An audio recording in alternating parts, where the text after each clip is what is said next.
You have a lot of sensors in your body.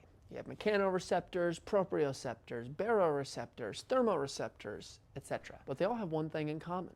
They sense information and send signals to your brain. But here's where things get interesting. Your nervous system actually has the capacity to dial up the sensitivity of your sensors through a process called neuroplasticity. We'll dive into that later, but it can occur in as little as 2 to 3 days if your brain thinks you're in danger. Say, for example, you experience acute mechanical pain due to an injury in your tissues, and at the same time, you're extremely stressed, getting really bad sleep, you're constantly worried, and you stop moving out of fear. This causes your nervous system to stay on high alert. And then, even months later, when your tissue has physically healed, you still feel pain, especially on movements that feel risky. This is when chronic pain sets in, and it's caused by sensitization, not by an actual injury. Essentially, your sensors are no longer accurately representing the health of your tissue, and that's due to neuroplasticity. They're just overreacting. Now, neuroplasticity means your nerves can change, and this can occur anywhere from your brain all the way down to your fingertips and toes. Once your brain receives input from the stimulated sensors, it sends out neurotransmitters in the bloodstream to the nerve cell. When those neurotransmitters reach the nerve cell, they're looking for receptors that they can attach to, kind of like a key trying to find a lock. If the match is right, the gate opens and the message enters the cell. Now, it actually might be helpful to think about your nerve cell like a house. The receptors on it are like sliding doors,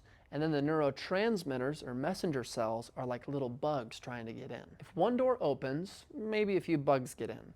But if a lot of doors open, a whole swarm can get in. This is exactly how negative neuroplasticity works, where your brain has rewired this response to the same or similar stimulus. Essentially what this means is if you have a sensitive system, doors are open, which means less movement or input is required to stimulate pain. But neuroplasticity can also work in your favor. Let's say your movement sensors become oversensitive and painful. You can actually reverse that sensitivity through graded exposure, where you start small, you keep the movement safe, and you stay consistent. And as your nervous system keeps receiving that input of movement, it learns that that movement is actually safe, and it starts closing those gates. Fewer gates open means less neurotransmitters in, which means less sensitivity, which means less pain. Here's a real-life example to let it sink in. We once had a man who injured his lower back trying to pick up a trailer.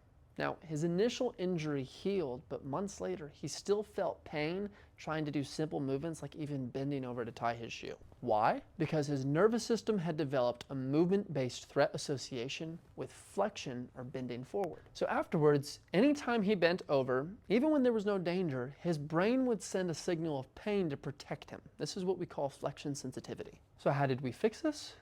Gradual exposure. Just because bending hurts doesn't mean the solution is to avoid bending forever. It's to teach your brain that bending is safe. Here's how graded or gradual exposure works. Instead of bending down to the floor, he started with a safe version of flexion, like lying on his back and trying to bring his knee to his chest. This introduces flexion in a safe context, allowing the nervous system to recalibrate, experiencing flexion as a safe, pain-free movement. So in summary, your brain might not just be sending pain signals because you're injured, but maybe because those pain signals are gone overboard. And the way forward is intentional movement that teaches your brain, I'm safe, I can move, and I'm healing.